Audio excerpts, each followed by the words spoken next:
I thank and congratulate all the Ugandans for having participated in the series of elections ever since the 15th of January, 2026. And for massively supporting the NRM. Thank you so much, Ugandans.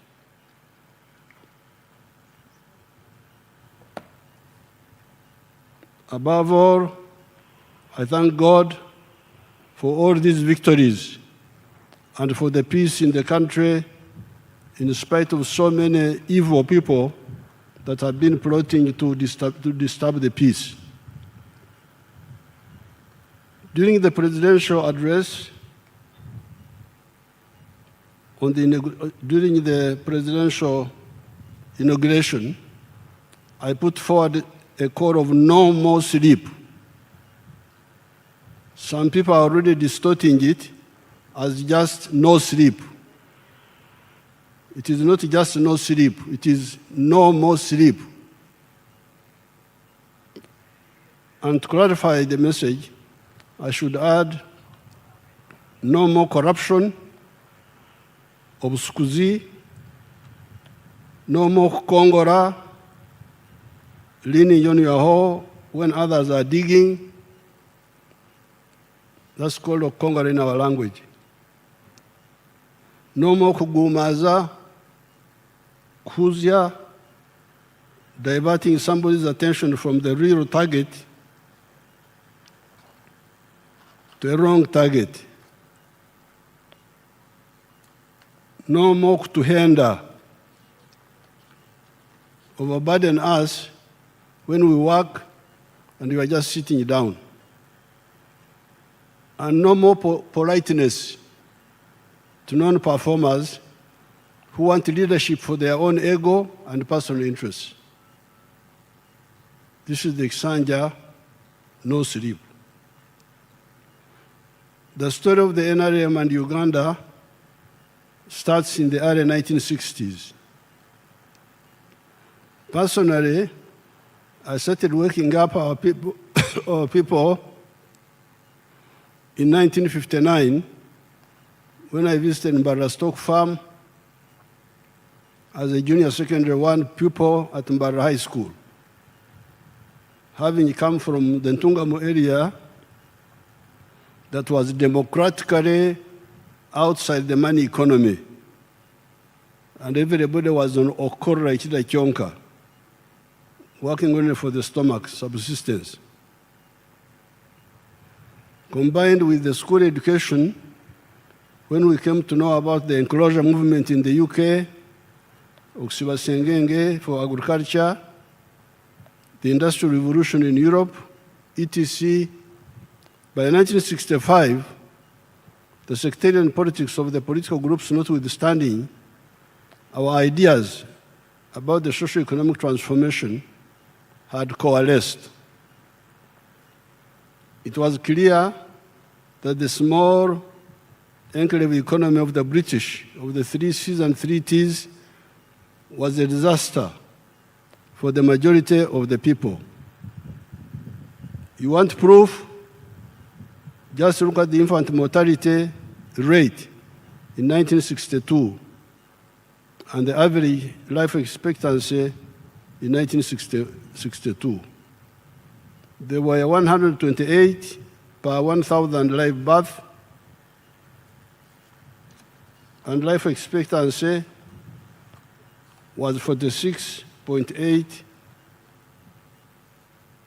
for everybody on the average. We soon grasped the importance of having vertically integrated and horizontally integrated national economies. In the 20 years of chaos between 1966 and 1986, our views were eventually crystallized into the 10 points program of Kanyara. Kanyara was where we wrote this document in 1984. Point number 5 of those 10 points ran as follows, in quotes: building an independent, integrated, self-sustaining national economy. However, for the people to participate in the vertical and horizontal integration of the economy of the country, they had to join the money economy first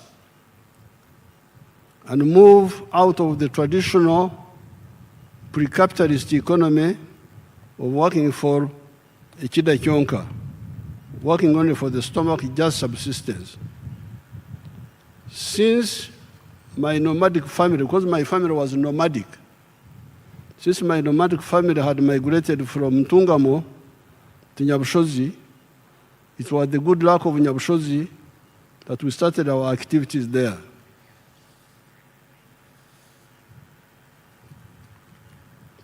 These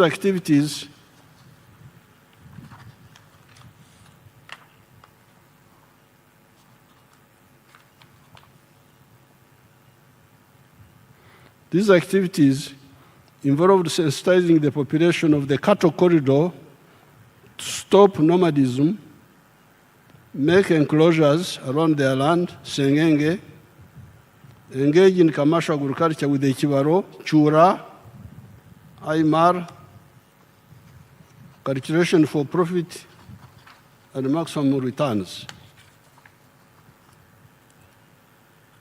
You can see in the videos, let them show us some of the families we started with if they are there on the videos, their testimony. Amazina gange, Esther Magaga, Witunahan Waheta, Gwengwe and Shwerinch. Hampa treasure home Guankaga Netana Hampa. Elian Squonka, Bakanwa Tempango, Karian Pango, and Pangonese, a tiny hinge, tiny Kariambra, Richak, to at home. Kutwabe to Yumun to reset Tirunkok to Kater and Kavakaramojambu. President Izomu, Alungsenia Mukag. Yataya Makagaitu. Tukugira ngo akataragira ngo naragira akari umwana wishomero. Tukanto mcheza n'imyaka amuna nyinje mcheza ubundi ya ninje mcheza. Tukanto mcheza imyaka akatsomesa ari umwana yatsomesa okutura okuhinga okombe kama gatakujya n'amabati agagutwayombekere bwanyuma gebihome okubabatuza umunsi okurera kuzengerera okurera kutasha kutwa abanda nambwini nkaitwe nkanya nkenjo yange ekeha kyekutasya kanyabhara konka yatutanga yatwegesa ibintu birungi yatwegesa okushitama yatwegesa okutura yatwegesa twaba abantu mbwini kuko abantu babire abari kumanya bakuru ko babire bari itwe tukatara nkabakaramoje kandi nakigamba matukatara nkabakaramoje hakabakaramoje bakabaturana bafurka nambwini nabo mpurira ngo abegesa abandi akabari tampani mpurira nabo nubagambe ururimi rw'abantu nuyatikiza no kuturkushoku no kutuyimkono no ataine kakwate nango no kuba umuntu nakwenkantu mukize imyaka itwe tkantu mukize imyaka hari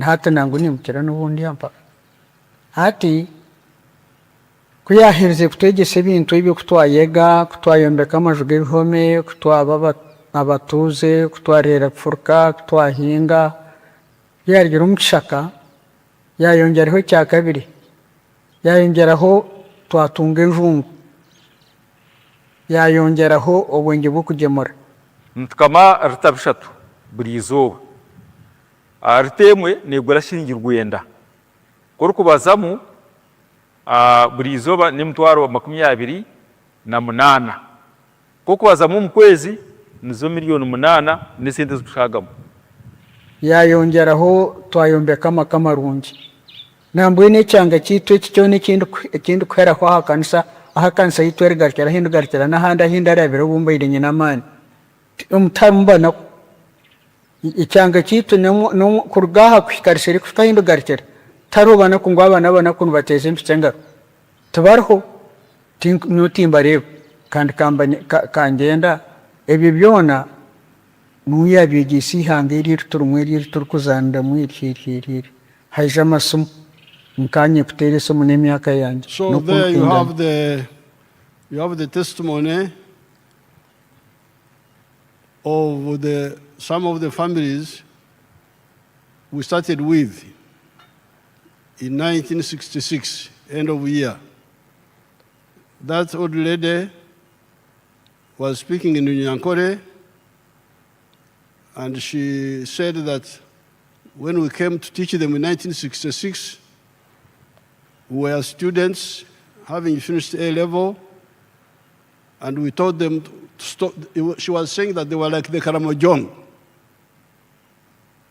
at Katu and Kabakoromoishu, nomadic. And if you read our booklets, if you are polite, if you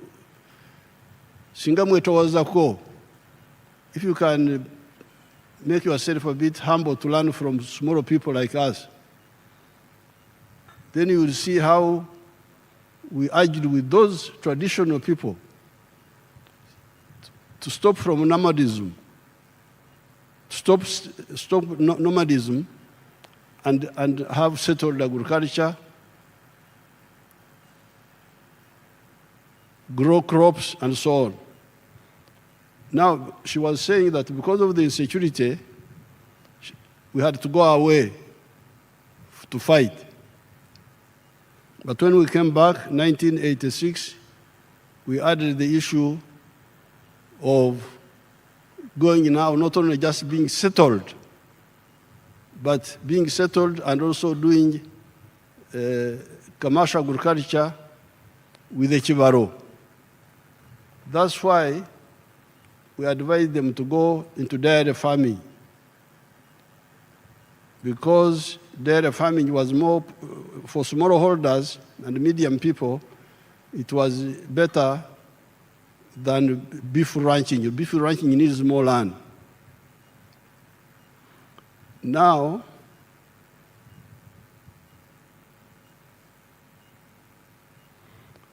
that model, which started in the Nyabushozi area, has spread to the whole cattle corridor south of the Nile.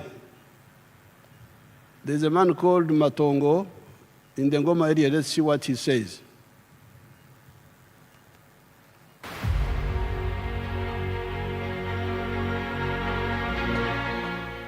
Amazina ninje George Matongo wa Ngoma Mungongo guntu hano gwataka shozi nandi kutaha umurimo gwanje ndi muri isa nteze mujya kureba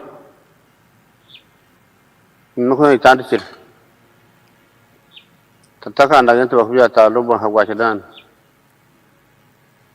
meirisa zakanya nagura amataka nyuse nazo zankorera ibintu kwenda zashubitiza abana bihereze natuzurho kabanza mu Nyankore naje nahindura nk'umwata ngo njungu nuko zahanyiranye natunga batuzungwe zo ndisumute.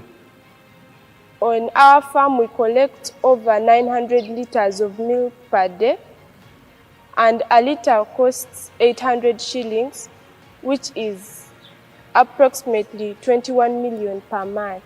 So now this is now another side of the cattle corridor, Ngoma, Nakaseke district. But the cattle corridor is continuous from the border with Tanzania in Isingiro all the way up to northern Uganda. But much of the work we have done so far was in the south of the Nile, from River Kagera up to Chiriandongo. They have all changed. Now that man is in Goma area. The infrastructure is not so good, but you can see they are having a lot of money. That particular one is selling 900 liters of milk per day. The price is low, it's not high, but they still get 21 million shillings a month. You can see that girl there, she's educated because of the money which the parents have to pay for her in the schools. And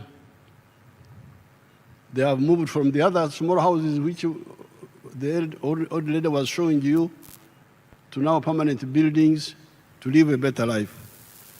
Now, that is the testimony from the cattle corridor. That's why this time really I am no longer interested in non-performers. Between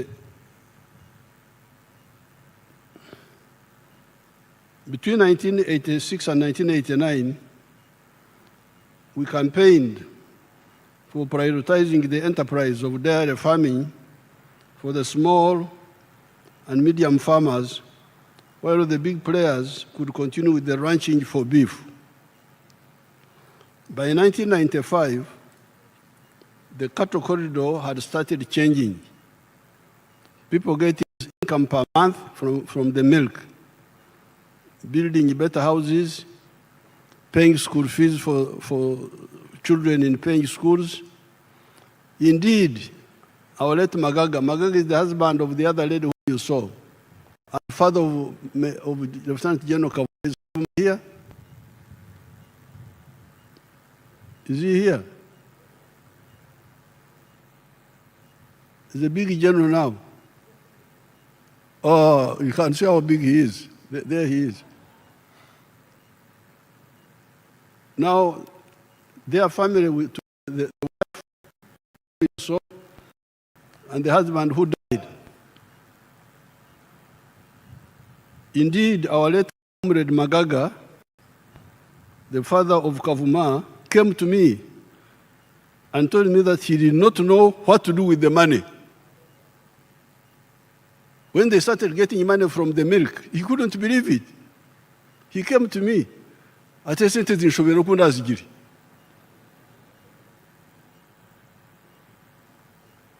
You are people really, once you say you are a leader, you are putting a problem on yourself. If you don't become a real leader, God will not like you. I can assure you of this. Either you lead or you stay in your home. Don't try to be a leader when you are not, when you don't care about the people. So Magaga came and said, a citizen should be realized. Because the milk people are paid every 15 days. They are paid. And this had never happened in Magaga's life. She had never seen it. That a villager is being paid every 15 days, being paid money. Being paid every 15 days. Nka owo mshahara. That's what he told me. As if I am working in a government office and being paid a salary. That was the tragedy of Uganda at that time. Only the civil colonial servants could get regular income. This change in the cattle corridor by the traditional families of Abata Soma, because these people had never gone to school. Magaga had never gone to school. His wife had never gone to school. To change Abata Soma, the ones who never went to school, was engineered by us, was against the advice of the professionals. Professionals did not believe we could change these people. They would tell me, you are wasting your time. Those Banyankore cannot change. They were all saying to a man that the Banyankore could not change from their pre-capitalist lifestyle to a money economy. Moreover, when we were doing this, nobody among the colonial elite would agree to support us. It is only Mzee Byanyima who gave us 20 shillings. With my colleague Mwesugwa Black, who died in 1972 in our wars, we used, the only person who helped us gave us 20 shillings. That's about $3. $3. Just short of $3. Because $1 that time was 7 shillings, $1. So $3 will be 21 shillings. So when we went to say we are going to mobilize the Banyankole to stop nomadism, other people refused to help us. Mzee gave us 20 shillings. With my colleague Mwesugo Black, who died in 1972 in our wars, we used 7 shillings per person to use Mongonya's bus from Barra to Rushere through Ruhumba. That was 14 shillings. So out of our 20, we used 14 to come from Barra to Rushere. 2 of us, each one 7 shillings. Mwesugo was a smoker. So he took away shillings 120 to buy a packet of Sportsman. That left us with 4 shillings 80 cents. After holding public meetings at Rushere, we used the Bazarona bus to a place called Katongore, each using shillings 1 shilling and 20 cents. That is 2 shillings and 40 cents. In the Katongore area, we started moving on foot up to near Nama, where we spent the night leaning against the harvested millet. When we spent one of the nights, we spent it leaning against the millet of one of the peasants called Chankuru. Millet is very comfortable when it is not threshed, when it is in the sheaves. After addressing a public meeting at Nama, the group gave us bicycle rides to Mzee Bitasene's place near Wamasha Dam. Moving on foot, we addressed meetings, including a mega one at where there is Karo Secondary School now. You should have seen the grandfathers and other adults listening to these young people. I was just 22 years old that time, and Mwesugo was just slightly older than me. Thereafter, we moved on foot out of Mzee Tanyoka's home that we had made our camp and spent the night at Rushere with Mzee Mhinga. Thereafter, our remaining 2 shillings and 40 cents could only take us up to Nyakasharara. And from there, we walked on foot all the way to Mbarara, spending the night at my kurar in Akairungu near Biharu and Mbarara area. It was now 1967, January, and it was time to take up our temporary teaching jobs and get our own money to easily support our voluntary struggle for our people. Therefore, when I hear leaders talking of allowances to reach their people and get them out of poverty, I almost get nausea. I feel like vomiting. If you don't know, when I look at you, the way you do things, I really feel very, not pleased, but out of politeness, I've been keeping quiet. But now I'm telling you. Even those who get government allowances do not go to the field. I hear that many just stay in Kampala. Another mistake is for leaders to give personal money to constituents. As you can see here, we had no money to give to anybody. The only money we had, even when we started getting our own salaries, was for bus transport. Most of the time, I would ride the bicycle from Kazo to Burunga, from Burunga to Wakitura and back. The only fuel I needed was no fat on my body. So now you hear a problem. Murka Chief needs a motorcycle. Motorcycle for what? Let the Murka Chief ride a bicycle. I'm really sick and tired of that parasitism. And that's why I told you that this is Kisanja, no more sleep. Because I've been polite, talking, thinking that people will learn by example. No. This is the time to talk straight to everybody.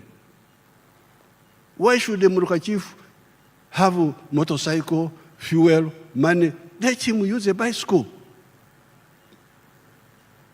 It is better for him. He will live longer if he rides a bicycle. Even a Gombora chief, the Gombora is not so big. Why should we have fuel? All that work can't be done because there is no money for fuel.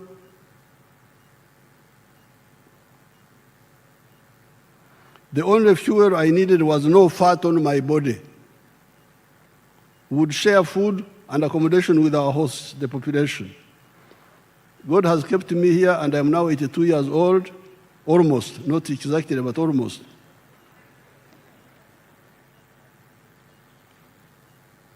In spite of the efforts we expended in the resistance, the most important contribution to the people of the cattle corridor was the diagnosis of their problems and the prescriptions we offered. Because these people had no money to give them. The only thing we gave them was a correct analysis, diagnosis, and a prescription. They were enough to arouse their enthusiasm and expectations. That was the reason they massively joined the young party we formed in 1980, known as UPM, after the parties were again allowed to exist. No money given to them, but accurate analysis and prescription that was a projected solution. And also reaching them. You can imagine a 22-year-old children calling adults, grandfathers, and they come to these meetings. By 1986, the production of milk in Uganda was 200 million liters per annum. It is now 5.4 billion liters, saving Uganda US dollars 1.56 billion of imports and earning US dollars 285 million in export earnings. So this work we did not only help these cattle raising families, but saved Uganda the import bill of $1.56 billion. If we were importing all this milk, Uganda would be spending $1.56 billion. Additionally, Uganda is earning now $285 million in export earnings. Uganda used to import tinned condensed milk from as far away as New Zealand, packed pepper milk from Kenya, butter, cheese, yogurt, powdered milk, etc. from Denmark, etc. Uganda now is a big exporter of all those products. That is our work. The people in the cattle corridor need to deepen their work by going away from oxetura, free range, to growing pasture and indoor feeding of cattle, goats, and sheep. The only people who indirectly helped us in this were the late King Gasyonga and some community leaders like Eliazari Bitembe, who had mobilized the Banyankore to come back from where they had been dispersed by the spread of the tsetse flies following the invasion of tsetse flies from Karagwe, Tanzania in 1918 and after. To be saluted in particular is President Eisenhower of the United States, who deployed USAID to spray against the tsetse flies in 1958 using a chemical known as diedrine. When President Clinton visited us in March 1998, I wanted him to visit the cattle corridor and see the outcomes of the good the USAID had done. However, his people preferred to take him to Mukono to see pancakes. So I wanted him to go and see this work, but his people said, no, you go to Mukono and see pancakes. So they went to see pancakes. Even me, I went with them. Ever since the coming into power of the NRM, we have eradicated the tsetse flies in Ichiboga, Ngoma, Busoga, Lango, etc. With the shift from Kusetura, free range, to indoor feeding of the dairy and beef cattle, and stopping the primitive practice of property fragmentation after the death of the head of the family, Uganda will overtake countries like the Netherlands, Australia, Argentina in production levels of dairy products, beef, leather, etc. After this success, I started inviting delegations of leaders from other parts of Uganda to visit and learn. This is where the question of no more sleep, no more kukongora, no more kugumaza, no more kuhenda, no more politeness to non-performers comes in. Because I would invite leaders, come please and see. This area was like this. We have now moved it, it's moving like this. And they would visit. My expectation was that they would go and try to do the same in all our areas in Uganda.